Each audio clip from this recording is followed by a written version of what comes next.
All right, good morning. Um, Welcome to Fallout Podcast, episode 107, aka Get Bramah.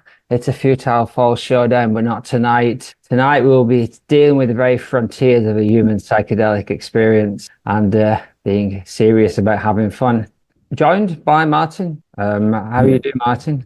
I'm good. I'm good. Yeah, Thanks for excellent. coming by. We're going to throw some random words at you and see in a very non-chronological way what emerges, if that's all right. Yeah, it's good. Okay. Alistair, morning. How you doing? I'm half asleep, but I've got some coffee. Good, good. Oh, And morning, Alistair. Morning. It's brilliant to have you on. Fantastic. I'm really looking forward to this. good, good. Make sure I'm recording. Phil, how are you doing? United, the seven deathless powers form the greater unity. That unity is my circle, bound in time and space. Within is my universe, illuminated by the magic of the wandering stars. As above, so below. Brilliant. So not too bad then. Yeah, all right, yeah. Good. Martin, my random number generator has given me number 76, which is Iggy Bowie. Well, they're kind of crucial to my musical education, really. I mean, Iggy was like my idol when I was a teenager. I loved the Stooges. That was like my band, when I discovered them. Bowie, I've always got time for Bowie. So, yeah, they're crucial. I also say while we're on Bowie that when I first met Mark Smith, he was absolutely obsessed with David Bowie, which obviously he denied all his life. But he had all his albums, and he read everything he could about Bowie. When he was a teenager, he always said he hated him. Dave Bowie. The problem was Bowie, when he first introduced to the F.A.L.L.O.U.T.P.O.D.C.A.S.T, he said it was like bad sixth form poetry. I think that really hurt Mark. Yeah. So he did really rate the F.A.L.L.O.U.T.P.O.D.C.A.S.T. I can imagine that stung a little bit, yeah. Bowie had his moments though, didn't he? Bowie's a genius. Next up Go was on. put the word burns, as in Carl, or other references to burning things. Yeah, Robbie Burns. Carl Burns, well, a very old friend of mine. I've known Carl since he was about 13, and we're good buddies. Well, I've just been reading the Steve Hanley book, and he comes across as a right character in that, like all the stuff with like rockets and hotel rooms and Lots of stories about Carl. Well, it's all true. Yeah, it's a crazy dude. Has he ever settled down? I don't think so. I mean, he's not a teenager anymore. But now that's Carl. He's larger than life. Lives life on his own terms. Always has done. Cracking drummer as well. Excellent drummer. The best drummer I've ever worked with, without a doubt. He's such a natural. I mean, I saw Carl get behind the kit for the first time, when we were about 15. He was going out with a girl whose mother was going out with a guy who was a drummer in a band, and so they rehearsed at a woman's house. We used to go around there to hang out. And so the kit was set up, so Carl just got behind this kit and he could just play it. He was like that with guitars as well. He never had a lesson or looked at a book. He just picked things up and played them. He was a natural. And he just got behind the kit and started playing it. Do you mind if I ask you about your guitar playing? Who were your influences when you were first getting into music? Yeah, well, my dad bought me this cheap nylon string acoustic when I was about 14. And they bought it from a fellow he worked with. So this guy brought it around on it and showed me two chords on it and handed it over. And for some reason, he showed me A minor and D7. So for a couple of years, I just knew these two random chords. So I didn't take it that seriously. And then between being 14 and 16, music's kind of accelerated in its significance and importance in our lives, me and my group of friends. And the first thing I did was I got a cheap chord window book of like blues standards and just learnt some classic blues songs on the guitar. And that gave me the basic chords for rock and roll, really, But then the way I thought, as soon as I started learning to play, I didn't want to really learn other people's songs. I wanted to write songs, So as soon as I knew a couple of chords, I was just writing songs. Primitive, minimalist kind of rock. It's interesting you first called Ray minor and D7, because one of the things I've written down to ask you about is those pieces where you've got really extended chord changes, where you do like quite sort of baroque chord changes in your songs. It's as a guitarist myself, I listen to that stuff and think that sounds more like a piano player writing a song. That it's like it's not really a traditional guitarist way of doing it. It's quite rich. The way I learned to play the guitar was like learn as many chord shapes as I could, rather than learning lead and single notes and all that. To me, like playing a major chord was no more important than playing like a suspended fourth or, And so, yeah, so I just threw them together. So it's just a feel thing. So, yeah, so I was never like somebody who just wrote like 3 major chords, punk rock songs. Every chord, every shape's got a different feel, different mood, atmosphere. So I've always played with like more jazzy chords, really. So, Yeah. My next word, which is outsiders. Well, Outsiders, that was the first name we had for the F.A.L.L.O.U.T.P.O.D.C.A.S.T. We probably had that name for like about a year or so. And most of '76, we were calling ourselves the Outsiders. And then I used to go in like second-hand record stores and go through all the bargain bin basement. And I discovered there's at least 2 other bands called the Outsiders. Again, you couldn't just Google this stuff, so it was much harder to find out if you'd been told the original, if something had been done, But so I went to a group meeting saying, I bought one of these singles by a band called the Outsiders from America. So I said, we can't do that. And that's when we switched to the F.A.L.L.O.U.T.P.O.D.C.A.S.T, and that would have been like probably January '77. That switch, did it bring any change with it, or was it just a name change? It didn't change what we were doing because a lot of the early songs were already in progress, But it was a light bulb moment. It's funny how it hadn't occurred to us. Suddenly the penny dropped, and we knew it was a brilliant name, but it was like just in the space of one evening, as soon as it was put there, it clicked, whereas it hadn't before. It's funny how these things come, but you just know when that name arrived. It's like, it didn't seem like a great name, and then suddenly it was the perfect name. It wasn't that we were all reading Albert Camus or anything like that. Tony Friel had got these 2 Albert Camus books, The Outsider, which it was also called The Stranger, depending on the English translation, and The F.A.L.L.O.U.T.P.O.D.C.A.S.T. And the F.A.L.L.O.U.T.P.O.D.C.A.S.T. is kind of not even the better of the 2 books, but and the reason we liked these paperbacks was just because Albert Camus looked kind of cool. He looked like Humphrey Bogart. He was kind of like film noir, just a black and white picture of a guy with a fag, raincoat. And it's just more the look. I don't think the books are that significant to me, really. But, Tony was going through his existentialist phase. Mark was suggesting we called ourselves stuff like Master Race and the Death's Head. We didn't have a good name, It's worse than Joy Division. Even suggested the Shades, which was kind of good. But then we settled on the Outsiders, and then eventually the F.A.L.L.O.U.T.P.O.D.C.A.S.T. Yeah, but the F.A.L.L.O.U.T.P.O.D.C.A.S.T. is obviously meant to be written in the stars. Listening to both the back catalogues of yourself and what the F.A.L.L.O.U.T.P.O.D.C.A.S.T. did, religious connotations seem to pop up more in your stuff. I felt there was definitely more of a religious, mystical side to your lyric. Well, yeah, what can I say? Is that a question or a statement? Bit of both. A minute.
everything you know and let go.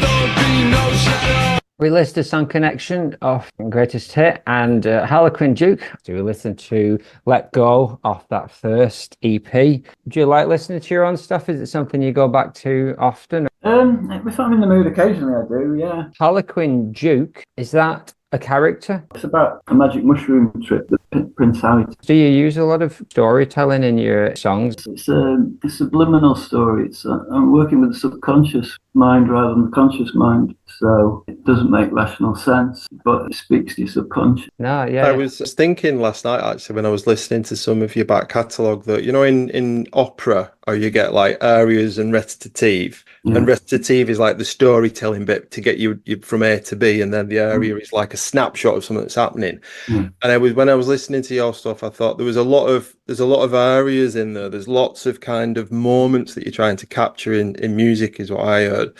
But there are occasionally you do sort of dip into like that sort of narrative style where you are telling a bit of a story, but which would make sense what you've just said, actually, if it's about symbolism and archetypes and kind of playing at that level with people. Yeah, more and more these days I tend to write totally separate to the music. I wear two different hats because I found when I was trying to write a song, words and music, and like, you know, playing the guitar and scribbling down words and waiting for the moment of genius to arrive, it can be a long time waiting. So, you know, I'm trying to work with more musically, just whatever occurs that day gets used, gets worked. And words, I don't think about music at all when I'm writing words anymore. So what I do is I write a lot of words. I don't worry too much about what I've said or what it means. And then when it comes to the music, it's been like mix and match which words most suit to that piece of music. And then if it's not quite a snug fit, I just edit it. So I'm not too precious with the words in that respect. But it also gives me more freedom because I'm not trying to write in rhymes and I'm not trying to say something coherent or we say a rational message or anything like that. I find like the list boring, but you know, not that even happens anymore, but it used to be a thing.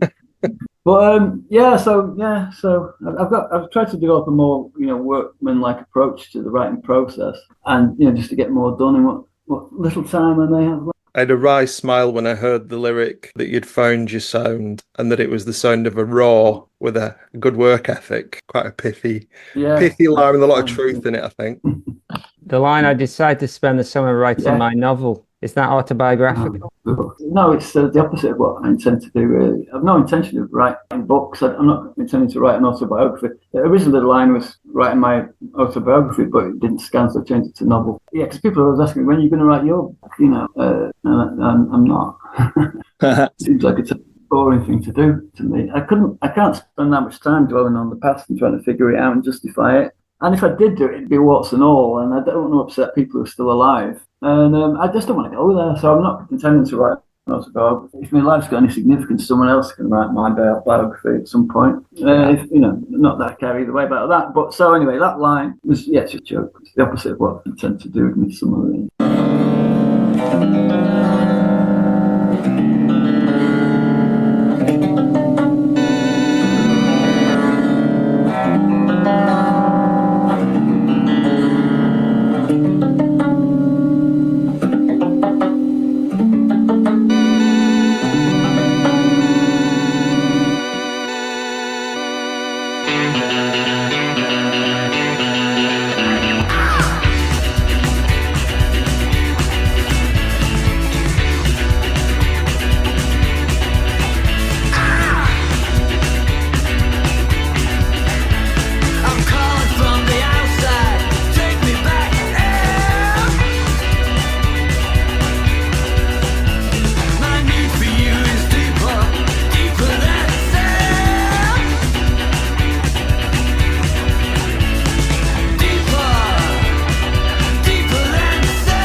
Shangri-La, whether the band or the place? The bands, the Shangri-Las, I love the Shangri-Las, my favourite band. I just, I think they're dead groovy. What can you say about the Shangri-Las? Genius. It's that sound as well, isn't it? The recording. Yeah, I mean, the whole package is great. It's just a lot of fun. It takes you to another time and place.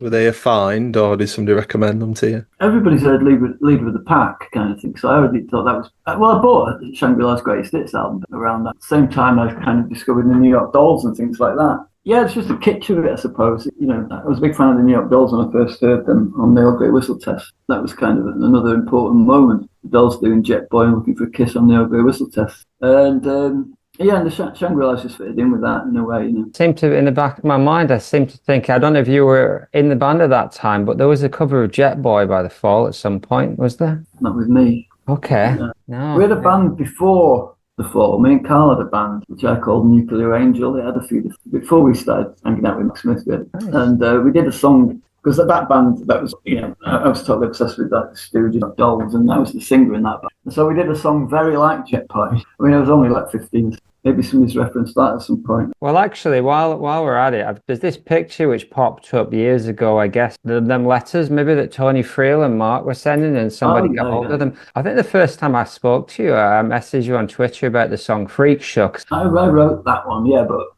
before I recorded it. I recorded it on the Blue Orchid's album called Mystic Bud from like 2004. Yeah. But that was the same song. I just remembered it and thought, well, that never got recorded, so I thought, I'll record it. But it was a song the Fall early pre-gig Fall played. But Mark decided it sounded too much like The Passenger by Iggy Pop, so he did shoot it. But I actually wrote it before Lustful Life album came out. So I'd written it before I heard The Passenger. Just coincidentally sounded like The Passenger. Right. But of course, once we did The Passenger, Mark's like, no, I can't do that one anymore. It sounds like pop. Probably because I wrote it. He didn't want to sing my songs, Bastard. I know earlier on you switched instruments a little bit, like who was going to play what, but were you ever in a place where you were singing the majority of the songs? Not in the Fall. I mean, when we was first just sort of hanging out and jamming together and sharing ideas, I was singing. Yeah, Mark, he was the first one to have like an electric guitar. He had like a cheap black Les Paul copy. And he couldn't get to grips with it, really. He was kind of idiosyncratic sounds, but he couldn't be asked learning chords. And he wasn't very, his timing wasn't very good either. It wasn't very tight. So, yeah, and I had an old acoustic. So I'd written some songs. I gave him a tape of songs I'd, singing and playing guitar on. But that was before we were the Fall. And so it quickly evolved into Mark was the singer and I was the guitarist. Yeah. Mark's on record as saying I was the first singer in the Fall, I believe, but that was over egging the pudding. Right. How about these ones? Do any of these songs that are on this list ring a bell? We had Una on a while back and we read some of these songs out to her and she seemed to kind of slightly spark a couple of them. There's ones here that, Who Is He? Child's Dead, Slurs, Not Going Home, Paranoid Baby, Deeper Than Sin. Yeah. Any of those ring a bell? Well, I wrote Deeper Than Sin. Speed the Day album by Blue Up. Yeah. But yeah, so occasionally you revisit old ideas. In fact, it got a complete workover for that Blue Orchids album. When we did it there, it was more like a kind of moody Doors ballad. But I just speeded it up a lot. As for the other songs, none of them never became Fall songs, obviously, or you'd know them. Slurs would be like slags, etc. Okay. Slurs, slates, and slags. Slurs. That was around that early? Only kind of. Mark worked out ideas until he was happy with them. He came, like everyone, he comes back to old ideas. Like Cops It was one of the very early Fall songs, but it's not recorded till like the mid-80s, is it? Yeah. A student became a fascist and then went back to being a student. I Want Some Drugs or Something, that was a Nuna song that never got recorded. It didn't have any words, it was just a chorus. It was just singing I Want Some Drugs or Something. And, just a play. Yeah, it's kind of attempt to do like a Velvet Underground song. Want some drugs or something, you can imagine. Nice. Yeah. Beyond the Veil. Don't remember why I wrote this one. It's where I live my life. Yeah. And now, ladies and gentlemen, we present The Futures and Paths on Martin Bramah, a deep dive into the catalogue. The interview continues around the 41-minute mark. For you what want to skip this bit, but you've already heard it, enjoy! We are going to talk about Martin Bramah. of the Fall, the Blue Orchids, and other things. So Bramah was born way back in the olden days in Manchester. And he started a band in his youth with Carl Burns called Nuclear Angel, which we don't know anything about other than it was probably great. And then he met Mark Smith and Una, according to Wikipedia, towards the end of 1975. When I messaged you earlier this week saying, "Have you done that Futures and Pasts?" You were so confident, weren't you? I was halfway through Wikipedia, but I got distracted. So Friel also was in there in the mix, and they all got together to become the Outsiders. And as we will learn, Mark wanted to call them, what did he want to call them? The Master Race and the Death's Heads, something along those lines. But Grand Wizards or something. Exactly. So they did Bingo Masters. They did It's the New Thing. They did Witch Trials together, and Bramah's scratchy guitar is all over that. And arguably he passed that sound on to Craig. And we will hear one of the songs tonight with Bramah on it, and we'll hear another one where Craig is definitely still owing a debt to him in many ways. Bramah jacked it in the fall, halfway through a tour, basically, as he said in our interview, and as he said in there's a pretty good interview with him in the Hip Priest book, the first biography of Smith, where he basically just says it turned into Mark and Kay's show. It was all getting a little bit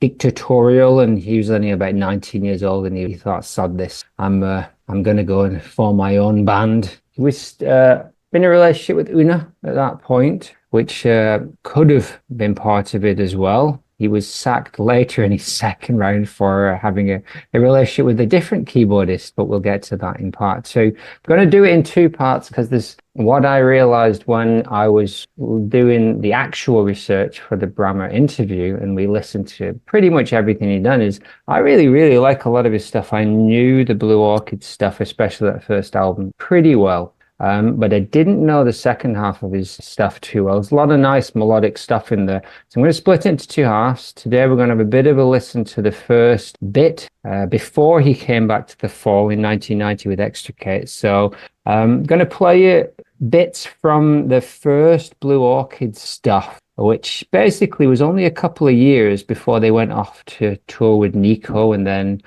Domestic Bliss kind of derailed the Blue Orchids for a little while. But let's have a listen to a few Blue Orchids. Yeah.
Watch too much TV, watch too much prime time Netflix. I have.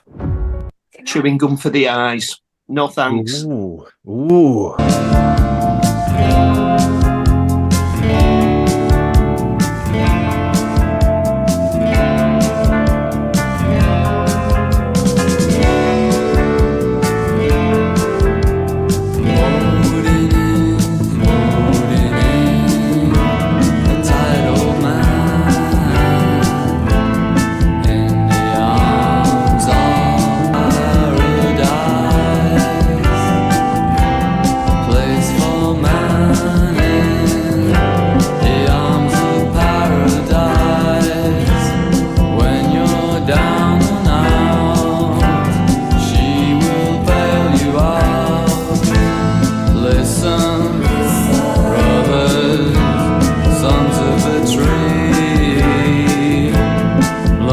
Your mothers, get down on your knees, just touch. So we had Disney Boys, which is off their first single, and then Bad Education off the first album, Money Mountain, and Release, which was I think only came out recently. It is an early Rough Trade. They signed to Rough Trade, and it's from their early singles. You get it on Bandcamp. It's a really nice compilation album, actually, but Release is taken from that. Yeah. Anyone want to chime in on early Bramah? I will. Go on. Fight. Go on, Al. You go first. Yeah, I'm just going to do the usual sort of like brief statement. But yeah, it's very sort of like jangly post-punk pop, but like with like a dark edge to it at times. I really love like what the synths are doing. Very kind of like typical of the time, like, but it's done well. So you've got like that kind of like C86 Sarah Records kind of feel to some of it. Reminds me a bit of, you know, like Chameleons, Teardrop Explores at times, and to a certain extent, Half Man, Half Biscuit. But yeah, it proper reminds me of when I first started listening to Peel, when I was trying to sort of like make sense of what music was. And you were just like, what the hell's this? But yeah, it's a lot of fun, definitely worth checking out. What's interesting now is all those bands that you cite, they were about 85, 86, and this is from 81 and 82, so it's a lot earlier. I really think well, yeah, Half Man, Half Biscuit were a bit later, but Teardrops and Chameleons, they were going like well early, around about that time. Yeah, I think that they were in that first wave of really influential indie, that sound. That only came post-punk. You didn't. It's really chorus pedals. It's chorus pedals and a bit of reverb, isn't it? It's the jingle jangle. It's the 60s coming back, isn't it? It's like if the Birds were from Manchester. Yeah. The Birds has always been the touchstone on that stuff, hasn't it? Oh, yeah. So I was just going to actually, before you start again, I was just going to chip in about was it the last song that you played then? Is it that awful where it's got those really sort of long extended chord changes? Yeah, it's called Release. Yeah. Release. That's right. Yeah. So that was one of the things that came up in the chat with him, wasn't it? Because it's something that features, I think, quite a bit in his songwriting style. There's obvious nods and winks to particular things that he's into that come up in the interview, but I think that style is a bit unusual in all of those things that Al mentioned, but those kind of longer baroque, more kind of technical chord changes are something that he's into. The other thing is very literate as well. I mean, again, you know, like Smith, he's not afraid to have literate references in his lyrics, but the way they've done this is a very different sound to the Fall. But a lot of crossover in the dark kind of angular stuff with the literary lyrics and stuff. But yeah, is there what you're going to say? Yeah, it was interesting listening to the kind of early Blue Orchid stuff and just comparing it to what he did with the Fall. And, you know, like what I hear in the Fall is very kind of atonal, kind of punked out guitar playing. Like it feels like he does have like a kind of one foot in the kind of psychedelic 60s, even with on Live at the Witch Trials. But there's a big change with the Blue Orchids. And I suppose, you know, he wanted to set himself up in opposition to the Fall in some ways. And so he was looking for a totally different sound. But it's interesting that he goes so melodic. And that was the thing for me, is like, especially on the first few singles and album, that's when I really like it, like, because he continues to tidy up his guitar sound. And for me, like, once it gets so far into kind of like melodic stuff, yeah, it becomes a bit boring. But on that early stuff, he's still like a bit scruffy. And I wonder if, you know, a lot of guitarists that came up in his around that time did have a chip on their shoulder about being deemed like kind of punks and having no technical ability. And maybe that's why you see things like the Middle Class Revolt album and later Blue Orchids, which sounds really quite neat, and there's not much doodling in the margins, as it were. So yeah, interesting. And also Una Bain's keyboard playing is fucking brilliant throughout all of the Blue Orchid stuff. It kind of reminded me just now of In Spiral Carpets. I think there's some kind of linkage going on there. Definitely with the keyboards. Just like there's an influence there, I think, probably from the Inspirals. James is the other one as well. We talked about how his vocals drift a little bit into Tim Booth-isms at times. But I mean, they obviously predate. Do you know what? Right? We said that, and then I was checking the dates on it, and like you were just saying with Al, it's like it's a few years before that he's got his finger on the pulse. He knows which way things are going, and he's also a bit of a trendsetter in his own way. It's quietly influential stuff, I think. And really great, like that Greatest Hits Money Mountain LP, all that really early stuff. But yeah, they go and then do those tours with Nico, which is they kind of dropped in and out, and basically Nico happened is Nico took the Blue Orchids as a backing band. Then after a bit, Bramah and Una left and stopped supporting Nico, but she carried on with the Blue Orchid name as her backing band. So there's recordings and videos of Nico and the Blue Orchids that Bramah and Una are not on at all. So you've got to be a bit careful if you're looking for that stuff. But there's a good book which I dipped into a few years ago called Songs I Never Play on the Radio, which is written about Nico's time in Manchester, and John Cooper Clarke plays a big part in that, as well as he does in the story of. Hey, Brendan, I went watching John Cooper Clarke last night. Right?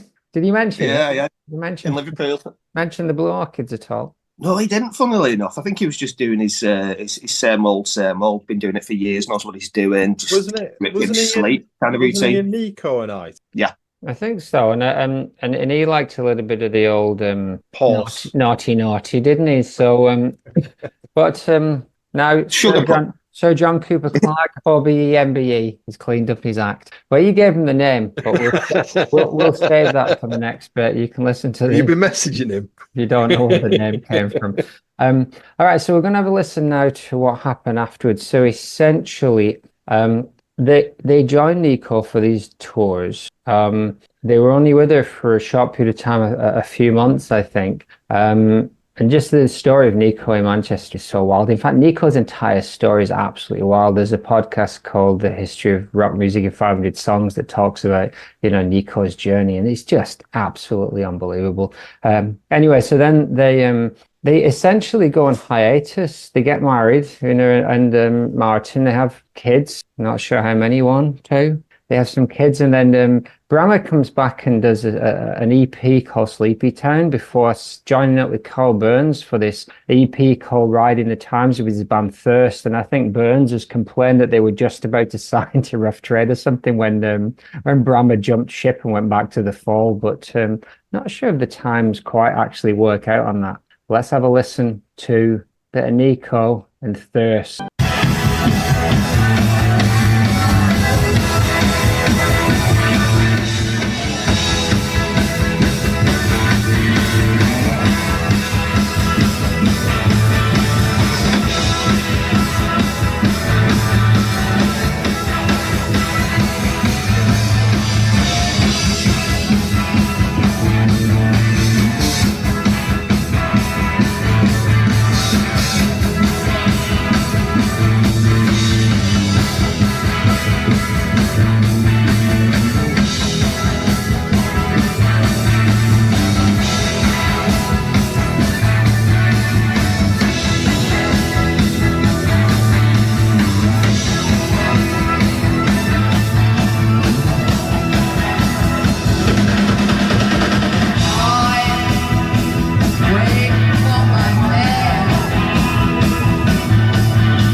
So we listen to Nico doing I'm Waiting for My Man, which she didn't even sing all right. And we listen to Thirst, the Carl Burns starring and stirring spin-off, Blue Orchids, renaming, reframing the Crystal Kiss. And then wraps it up with, I guess, the first thing that maybe he did when he came back to the Fall. Maybe not. But interestingly enough, Craig's not on that. So it's just listed as Marky Smith M. Beddington, which, because that is his birth name. But apparently, I think Bramah was his stepfather's name or something like that. So Hanley and Wollstonecraft, which is a really nice tune that I think I'm calling it, is Gonna Go All the Way. But yeah, that kind of wraps it up. It brings him back, and we can start part 2 when he jumps into his rejoining of the Fall, essentially a decade after he left. I think it's an interesting one though, because on that home compilation, it isn't listed as the Fall; it is listed as the surnames, like you said. Maybe if we can get back on again, we can find out more about why. Why, yeah, contractual obligations, isn't it? Legal shite. Aye. Anyone want to add anything before we move into the main event? Yeah, the stuff with Nico was like really good. I thought it was like dead faithful versions of the songs, like, but they kept it dark. It wasn't like some sort of shitty fucking pub band doing it like you get nowadays, tribute, that kind of thing. Yeah. But I think when I kind of listened to those a couple of weeks ago, they played posted the bagpipe version of All Tomorrow's Parties on the podcast Bunker, and that's well worth checking out. That's really amusing. It's hard to tell whether they're actually on those ones at Preston. I think they are, but it looks like it's Bramah that's in the background to my eye, anyway. Aye. All right. Well, we'll pick up next week with the second half of his long and storied. And you can hear that right at the end of the episode. Very nice. The Flood, because obviously the connection between the Fall and the Flood. Blue Orchid song. Biblical references. Yeah. Yeah, well, probably the first song we wrote was Blue Orchids, The Flood. What was it about? It was kind of about LSD, taking LSD for the first time, the flood of experiences. Yeah. But also I like the Old Testament connotations of the title, but it was very much about psychedelic experience, very strong acid. Really, if it meant anything. From that move out the Fall into the Blue Orchids, how long are we talking about? I know you've said before you just wanted to do your own thing, and is that really just the key to it, having that freedom to just make this different type of noise? Well, I'd left the Fall in, was it April 79? And Blue Orchids really surfaced for like 9 months, through various permutations of people. Obviously, I had a big row with Mark and Kay, so I left the band just like to fuck them off, and was sick of being around them at that point. We'd been really close for a few years by then, and a bit too dictatorial. Kay was a big problem, pain. I mean, I loved her, but by then I was. That's why I left the Fall, not because of the music. The music's great. But so Blue Orchids was just like, my own thing without Mark. But is it a Blue Lotus reference, like the Egyptian? It was John Cooper Clarke suggested it. When he was a kid, he claims he started a band with his mates in Salford called the Blue Orchid Gang. And it was like the weediest gang in Salford. His joke was like, they were raised on a council tip by Alsatian dogs and a gang of haemophiliacs, So like the weediest gang in Salford. But also you've got all the exotic connotations said. But now we got it. John Cooper Clarke suggested it to Eric McGann, who was like his best mate. He was Eric the Ferret. He played in the Fall and he actually suggested the name. So somehow it stuck, yeah. It's great. It's got that flexibility, but I mean, that's great, that the sort of weirdness of the actual origin of it. But yeah, it's great when something can kind of get a life of its own, really, isn't it? I kind of like the name also because at that time, bands had all these kind of angry names, kind of macho, everything was very, because of the way and everything. I sort of thought it was good to go the other way and have something that wasn't like a big out of kilter with the mood at the time, I thought, in a good way. The idea, we just nicked. The Psycho Mafia. That was literally written on a bush shelter in Sedgley Park, south of Prestwich, where Mark grew up. He didn't know who they were. It was just literally written on a bush shelter, and he liked it. He'd claim at various points to have led it with a bunch of Irish references. Yeah, well, that's Mark, isn't it? I don't think he left the house till he was about 15. He was a mummy's boy. I never saw him around. He just appeared out of nowhere one day, fully formed at like 16. So everyone in my press, which we've never seen Mark. He really was late to appear. Yeah. But, you know, yeah, he's like hothouse. You know, his mum let him do anything. Because I used to go around to his house when he was still living at home with his parents, you know. And I remember going up to his bedroom the first time, and he'd scribbled all over the walls, you know, all these cartoons on the wallpaper. And like, if I'd have done that, I'd have got belted and they'd have redecorated straight away. But, you know, he was allowed to do stuff like that, which was unusual then in the early 70s. So he was a bit spoiled, really. His mum let him do what he wanted. But it meant he had a really rich imagination. He was allowed to grow. So he was kind of nurtured in that way. But he was quite sheltered. But he always had this, you know, he's great at creating the myth of Marky Smith kind of character he became. And it was once he added the E to his name, he became this. Yeah, exactly. The poet Docker from Salford. And how much of it was... He worked in a shipping office for about 6 months. You know, we used to call him a pen pusher because he had this desk job. Got sacked for being late. Yeah, and he was writing his words on the typewriter, you know, instead of doing what he was supposed to be doing. He was a bit of a dreamer, really, you know, but he's a lovely guy, but also, you know, a twat to be around. What were you doing with yourself as the band was forming? You know, being teenagers to all sorts. I mean, work-wise, I had a series of just what you call blue-collar jobs. You know, I was working in a soap factory, working in I learned to be an upholsterer in Radcliffe, making 3-piece suites on piecework. I worked in the dye works. Yeah, you know, just factory jobs.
Sleep won't come for you.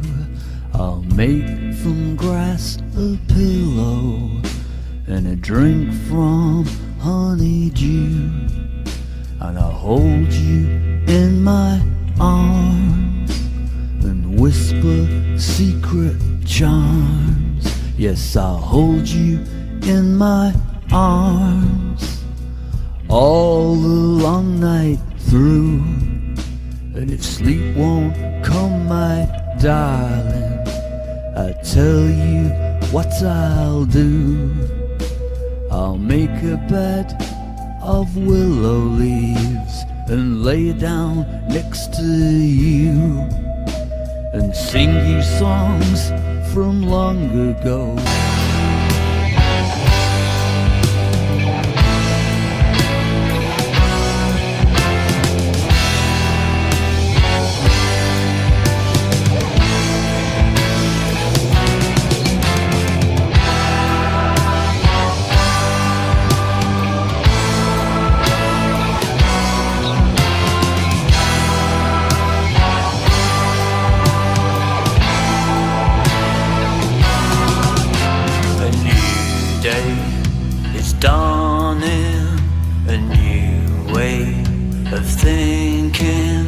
The old mind's drifting away.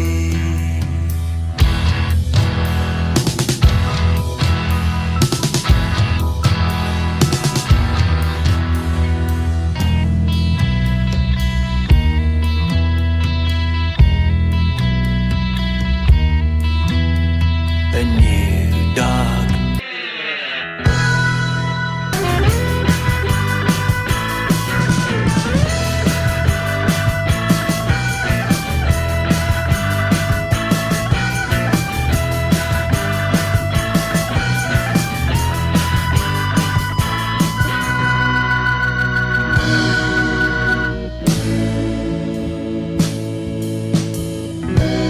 Here I lie on my deathbed, recalling things said, as my world slips away.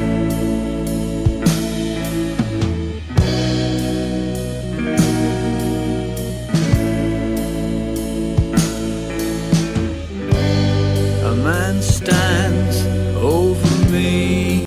To the Sex Pistols question, everybody, the dog went to that gig, and what was it to you? Yeah, well, it's funny this because, you know, it gets mentioned over the years, and I got some of it wrong, which I want to correct now. An old friend of mine put me right. So that first Sex Pistols gig, I was at that first Sex Pistols gig, but Mark wasn't. He came to the second one. I always thought Mark was at the first one, you know, with me, because it all gets smuggled up the first gig, the second, because it came to...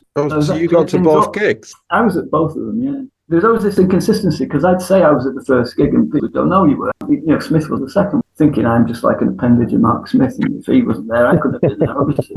What did you think of the actual gig itself? Was it as, you know, spang, chilling as everyone said? I went to slag them off and heckle, right? Because I'd just seen this little piece in the bottom of Sounds or Enemy about this London band who covered Stooges songs. And I was like, massive Stooges fan. That's like, that's my main band. That's the record sleeve I'd carry around the school to show as an individual, you know. But, and I saw this picture of these kids who look like skinheads, you know, because everybody had long hair. It was cool, had long hair. So the Sex Pistols look like skinheads to me, because there was nothing to compare it to. And so I thought, oh, fuck these, let's go and sort them out. So we went down to just slag them off and heckle, cause a bit of trouble. You know, literally, I didn't think it was going to be any good. I got the impression this was not on. So we went down. But as soon as they hit the stage, quickly realised, really good, you know, quite obvious, special and different. And of course, Johnny Rotten had seen the Stooges in London, the one London gig did in King's Cross, because I had a ticket for the Stooges were supposed to tour the UK, and they split up after playing London. So I never saw them. They were supposed to be coming to the Stone Ground in Manchester, and I had my ticket for that, and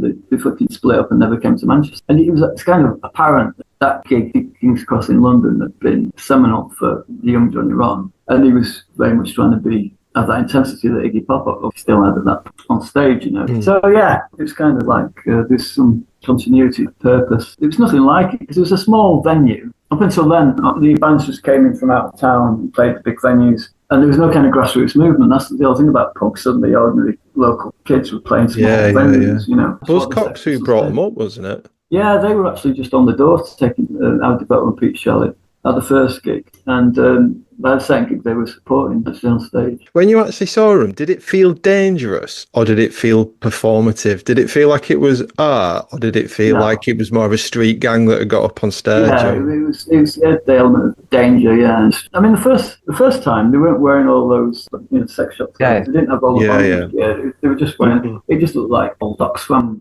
jumpers with a rip in it. And, yeah, it looked more. Less contrived. It feels like it becomes a pastiche of itself, punk, very quickly. Yeah, it was like for 6 months they were my favourite band. I'd already seen them 4 times in '76, because I saw the 2 Lesser Free-to-Air gigs, and I saw the Anarchy in the UK tour, came to Manchester twice. The first time with the Clash supporting, so that was brilliant. I think the Slits were third on the bill. What a gig. Yeah, and the second time, Jonathan was Outbreakers supporting. So yeah, so 4 times in '76. It's mind-blowing, the whole thing's brilliant. But by '77, it's all looking a bit, yeah. Well, you moved quickly away from that punk sound. There's a few early, like, there's that give coddin '77 with songs like Stained on Rock and like some of those proper punky songs. Was that intentional, or just the way you developed? Both things. I mean, we were listening to a lot of different kinds of music. Everything we could get our hands on. We were just like really hungry to hear as many different styles and things we could. We were just so we were to reflect that in our own music, you know. And punk seemed just very restrictive very quickly, you know. And kind of people who were being attracted to it initially, it all seemed, it just seemed it all become a bit kind of mundane. And Tried to put the breath back into him after he was dead. Lifting a hand, I steps away from him. This man is not the man I thought I knew. With the turning of the years, in his hand he holds a brace of spears. Lifting my eyes, I see them. Help me, please. I never gave up on you. Lost in some childish game. With the turning of the years. With the turning of the years. With the turning of the years. Drink with us and say, gentlemen indeed.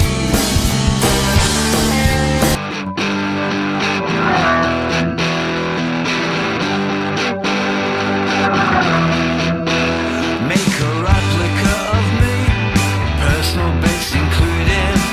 Creative people are always happier. I pondered my own origins in this world. I walked with a few others to the landing stage.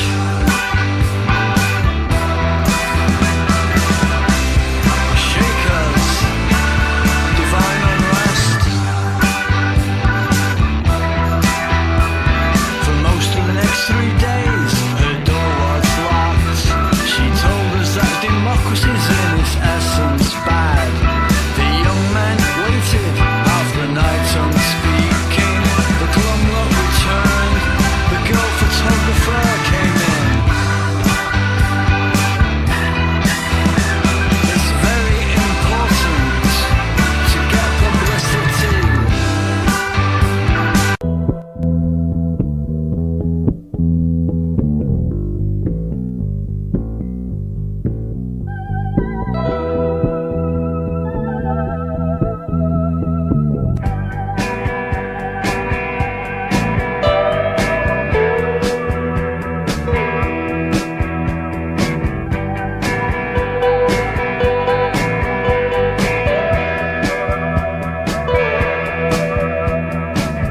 Spent a year with no hand,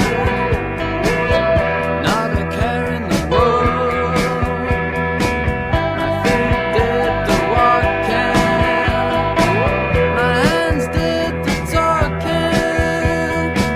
I must have had some sparkle in my eye, must have had some smile on my face.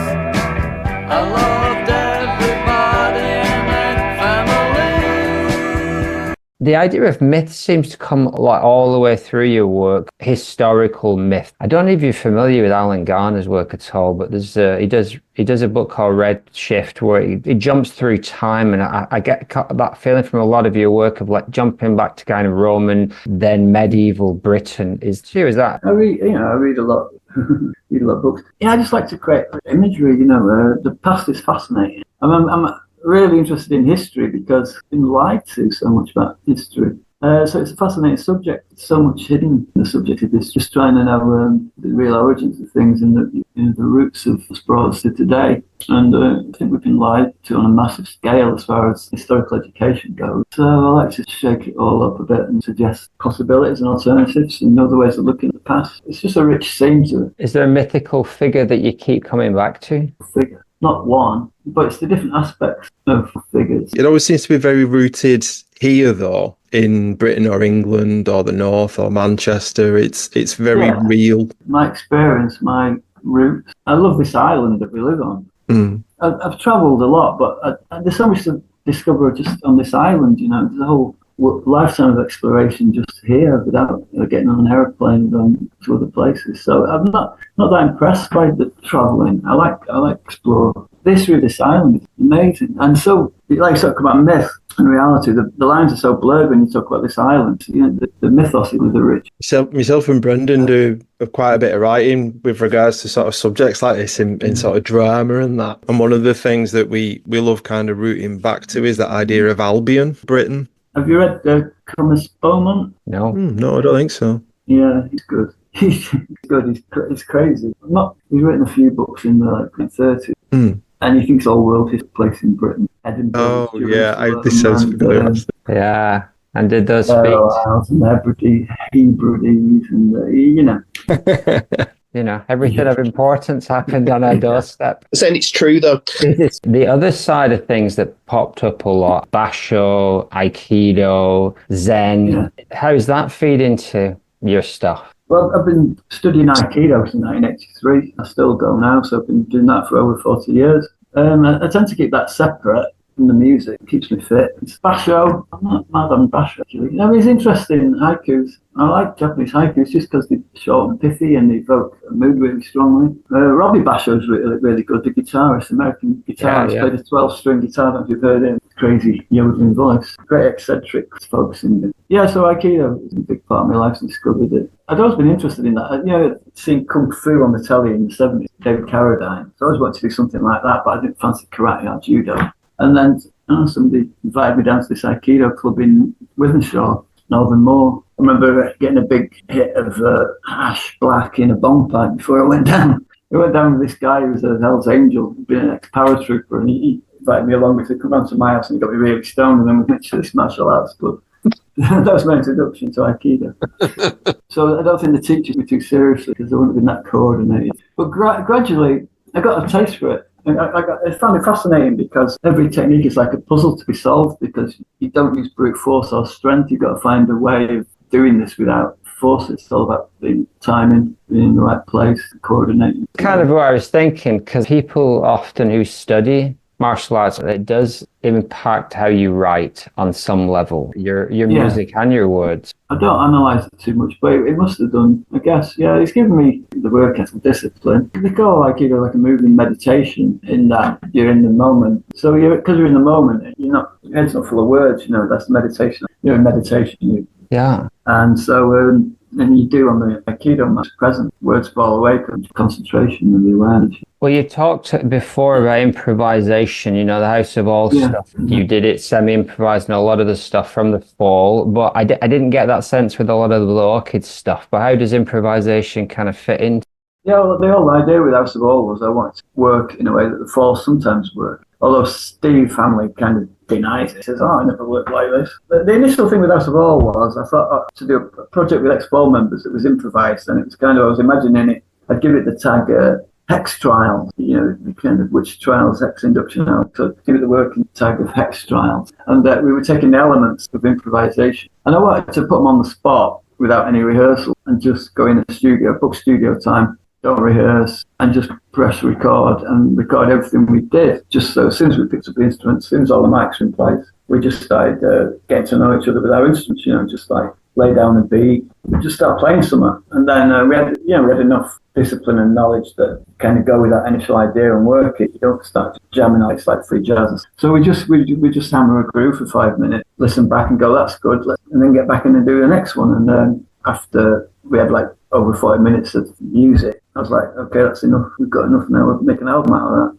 That's a couple of days. Literally, that was it. So that's specifically what I was to do with House of All, was to catch that spontaneity. Because I thought the danger was if we start rehearsing and trying to make an album as good as the Fall, we could be there for months. It'd never be good enough. So it could have possibly never got off the ground. So I thought the way around that was not rehearse. So I booked 3 days in the studio and just told them when to turn up. And I thought that would put enough pressure on them to recreate the pressure of being in the Fall, Yeah. So again, it kind of worked. It did work. Because we did the second album 6 months later, before the first one came out. Right, yeah. I wanted to get back in the studio before the shit hit the fan with the first album. We've got really high expectations for the second album because we had Sai on a few months ago, and he was saying the second album's a lot better than the first album. And I really enjoyed the first album. Everybody who's heard it's liking it, so I'm happy with it. We'll see. All good things come to an end, or a continuum. What's the future? Well, of course, we're going on tour in April to promote the Continuum album. Probably going to do a third album in the summer. I might shake things up in the lineup, but I'm not saying anything about that. It might be House of All might have some slightly combination. That would make sense. The initial idea was it was like an open door for ex-members, revolving door. But obviously when you make a record, and then you got to tour it. It all coalesces into a unit, and then it becomes a band. Mhm. You know, Hearing the last drummer would be good to get involved, Yeah, but it would. and Carl, why not have 4 drummers? You know, Yeah, I'm not saying who. good stuff. I won't push you anymore. But thanks very much, Martin. There's so much more we could not even touched on. But I know I was reading it. Maybe one day we can have another chat and dig into all the rich seam that we didn't even get to talk about. You know, I'd love to know about your working relationship with Una, of course, Nico. Yeah. Whenever you like, yeah, just get in touch. I'm always happy to talk. Oh, Brilliant. fab. It's been a pleasure. We love your work. Much appreciated. Cheers, mate. Thanks very much, man. See ya. Cheers.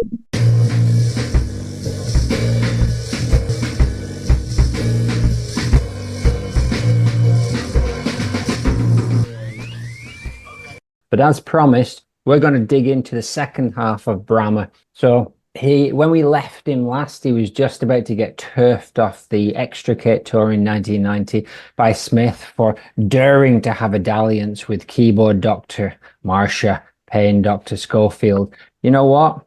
Given the choice, I think he made the right decision, to be honest. Bramah, not Smith. But Martin then he reignited the Blue Orchids name, which had been dormant then for about 4 or 5 years. And he recorded a couple of EPs and an album, but the album wasn't released.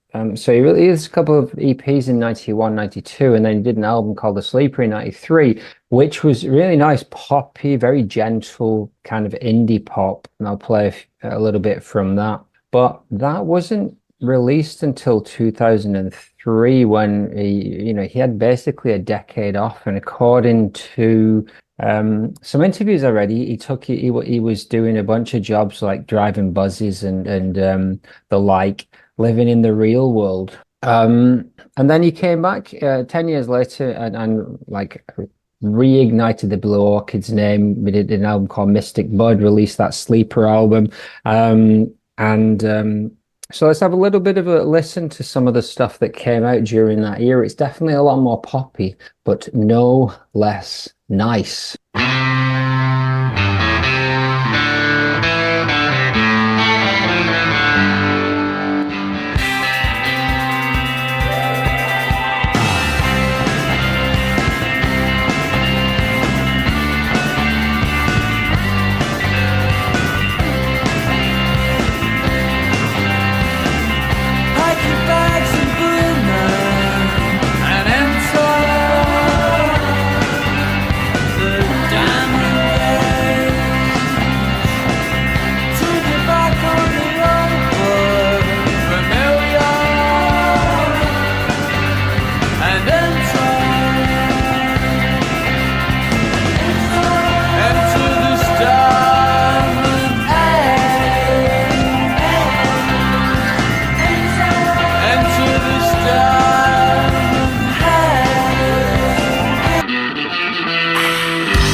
Standing before me,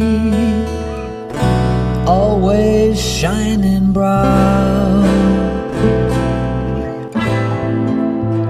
always shining bright, always shining.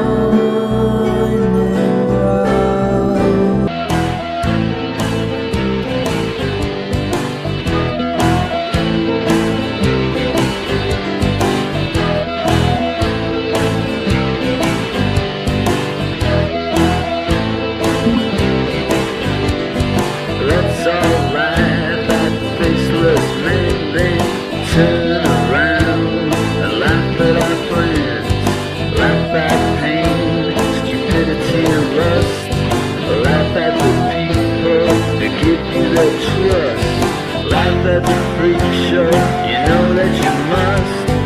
Laugh at the freak show, you know that you must.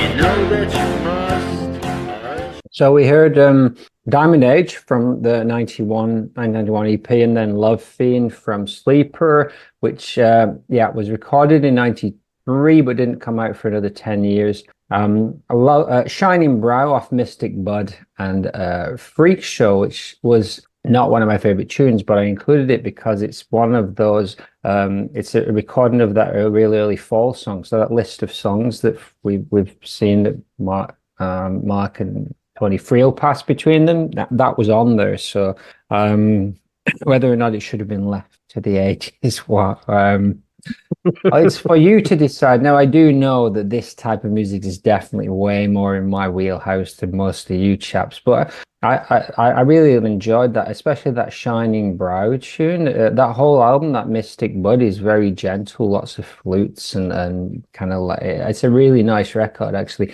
He's got interestingly, as some of the stuff was quite abrasive and angular, he's got a really nice way with the melody, and I think a lot of that comes through on those LPs. Anything to add?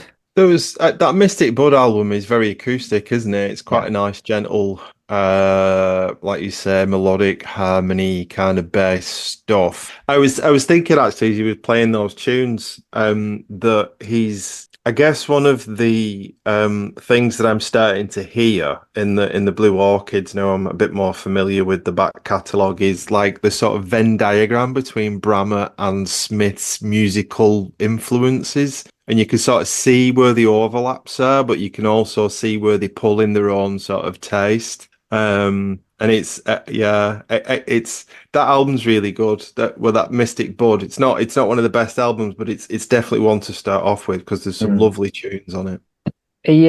He's definitely, as we find with a lot of people that have worked with Smith, when they go to work by themselves, they do fit into a more, I guess, mainstream or kind of like, song-based structure. And you can see why, yes, Smith's that weird element that throws everything off kilter, but like some of the stuff that Riley's done and other people that have moved away from him, it's really nice stuff. But so he brought that name back, Blue Orchids, for basically the third time in about 2003, 2004. But he was doing a lot of other jobs at the time, I think, like you said, and so he wasn't, these were kind of like sporadic. Every 2 or 3 years something would come out. He did a solo album called The Battle of Twisted Heel, which I think was a very limited release.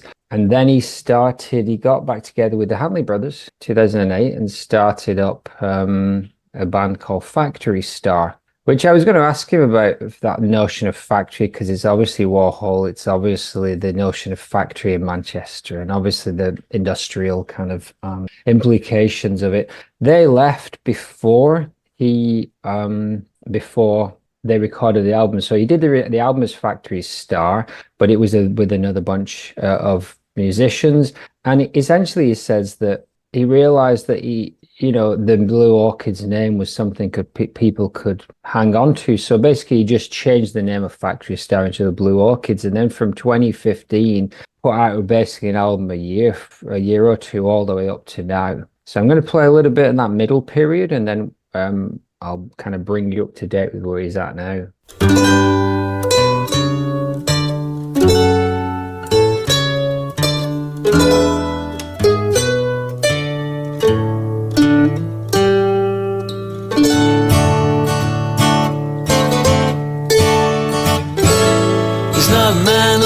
Could hurt Big Dan, but it only took a pretty girl to take his hand, and he fell in love.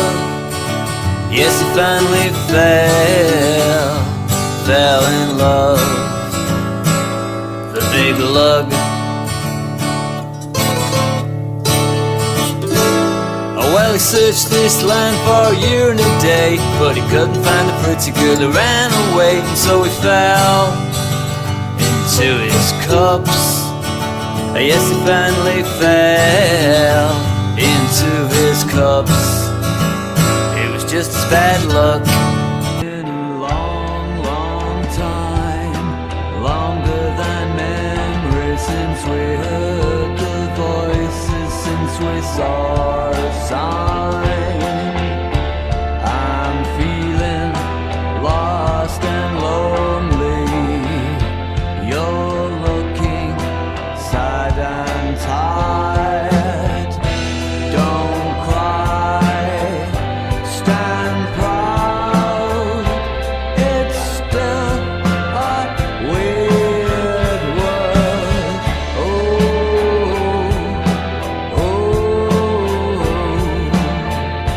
It's still a weird world.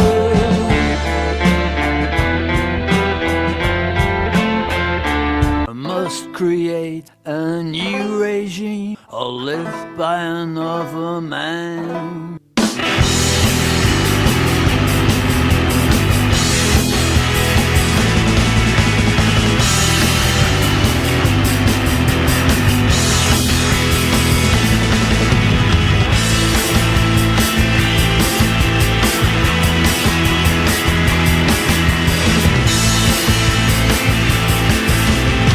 I'll buy a boat, I'll keep it afloat.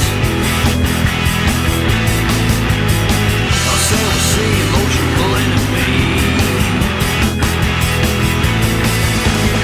We'll be the salmon swimming against the tide. The golden salmon swimming against the tide of life. Whoa! Before the moon falls.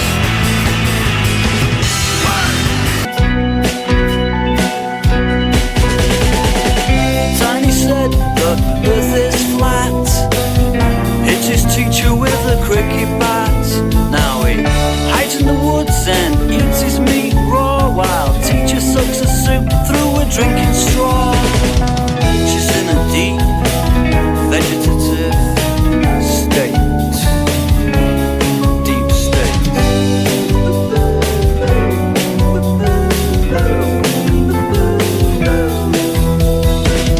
Now I am a man. Alrighty, so we heard The Moon's Last Light from his solo album, Battle of Twisted Heel from 2008, and then Weird World from Factory Star. I think that they did an album and an EP. I think that's off the EP.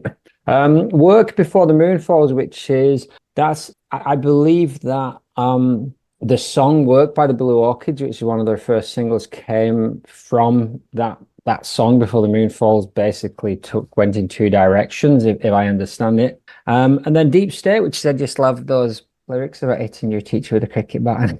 That was a really nice, beautiful song from Righteous Harmony Fist, which is Blue Orchid's album from 2018. So yeah, basically from 2011 onwards, he more or less was doing something every year or two. And since then, and I'll play a little bit at the end just to round this off, but since about 2017, he's done something every year, which I think is pretty noble. I mean, he's in his mid-60s now. And so I got to respect that level of commitment to the game. Just about doing it at the end, isn't it? Just about doing it. And it's his last batch of stuff has been very enjoyable. So yeah, I hope he carries on doing it. Yeah. So Al or Ezra, anything to add on the Bramah conundrum?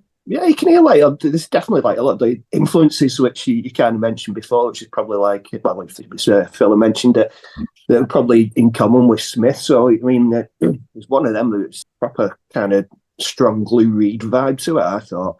But I do like the way you can put together a really good sort of pop song, but keep it a bit wonky. And at times pretty funky. Yeah, and very Doorsy, that one in the middle. What was it? Was the Weird World one, maybe? Freak Show. Freak Show, yeah. And some nice style mandolin in there as well. Yeah, it reminds me a bit Guided by Voices, that one as well. Oh, yeah.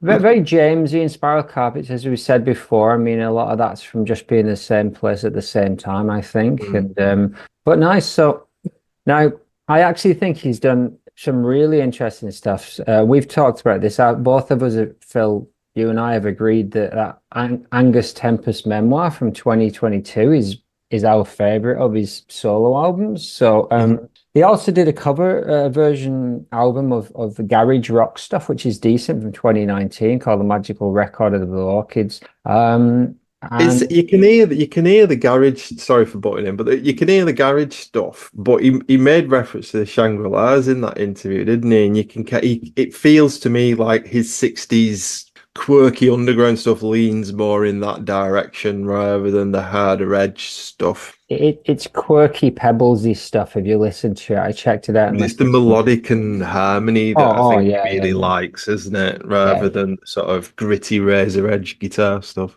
I think so. So, yeah, let's have a listen to a few, and then I'll finish this next batch with, so House of All obviously got together with Green Wave, the Hanley Brothers, Funky Psy. Green Wave stepped away after they'd recorded their first album, two drummers, Funky Psy and Paul Hanley.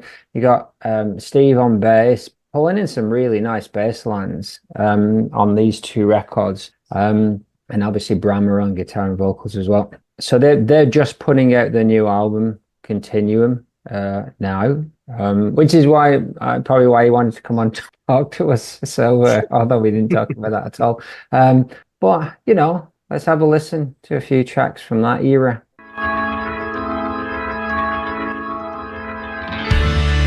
Shed your careworn coat, cast it from you. Leave behind the world and all its powers. On the street of flowers.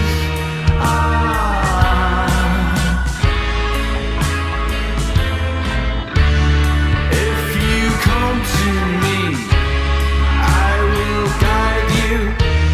Take my hand, step between the towers. On the street of flowers. And loud was the applause.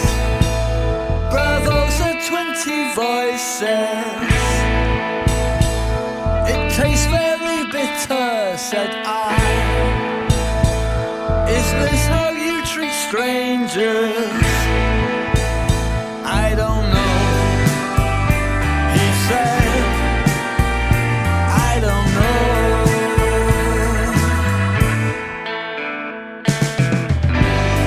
I'm rather indifferent, sir. The next day I did not get up till 9. I held my head down for a little time. The prisoner was disordered in his mind.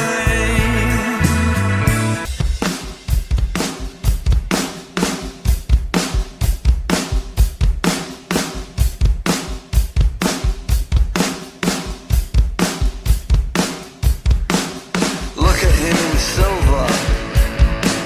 Shall I say they are father? You can say what you like. 5 men glittered in the candlelight. Dominus ruinae. Dominus ruinae. It may have happened long ago. It stinks of sport. A meadow at Westminster. A pretty state of affairs. Dominus ruinae.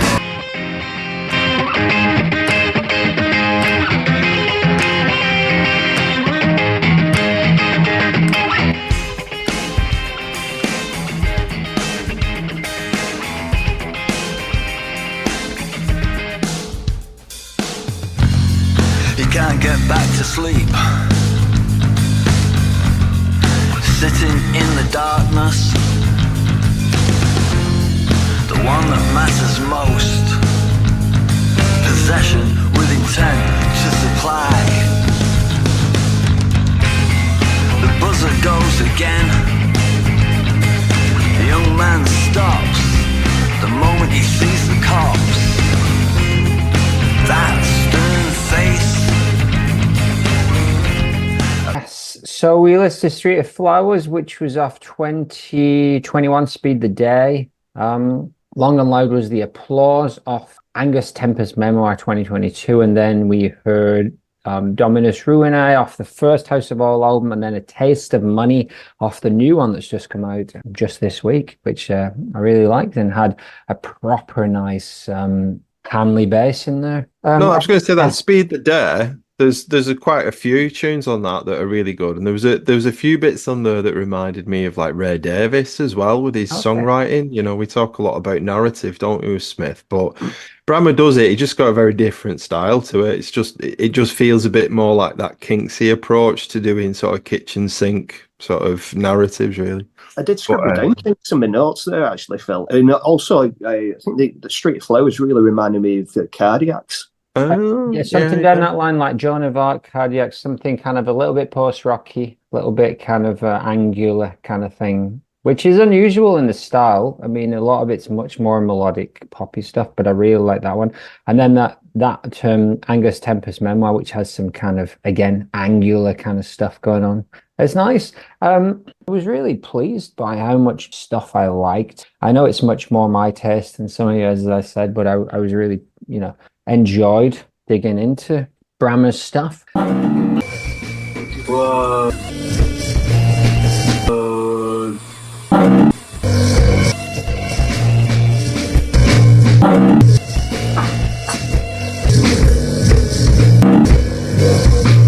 I'll give it me. All right.